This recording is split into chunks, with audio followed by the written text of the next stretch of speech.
Chairman member থাকে কটা? 9টা থাকে। তাহলে চেয়ারম্যান আমাদের কোনো একটা সিদ্ধান্ত নিতে গেলে, বুঝছেন, কোনো একটা সিদ্ধান্ত নিতে গেলে চেয়ারম্যানের অবশ্যই 5 জনের মেম্বারের সই লাগবে। তারপর সেই কাজ চেয়ারম্যান করতে পারবে। চেয়ারম্যান ওই বিলে করতে পারবে। বুঝতে পারছেন? আর 5 জন তো সব ওর হাতের লোক।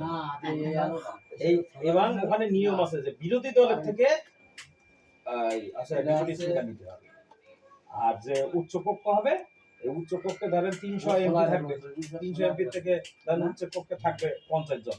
এই 50 জনের বিরোধী দলের থাকতে হবে 15 জন বা 20 জন, আর 30 জন সরকারি দলের। ওখান এরা অনুমোদন দেবে, ওরা যেই পাস করবে, তারপরে আর ওখান থেকে বিরোধী দল আপনার সবসময় চাবে সরকারি দল একভাবে যাইতে চাইলে বিরোধী দল আরেকভাবে যাবে। ওখানে দল কষাকষি হইয়ে মানে একদম সঠিক জিনিসটা আমাদের জন্য আসবে, তাতে আমাদের সুবিধা। সবাই বলছে, সবাই বলছে।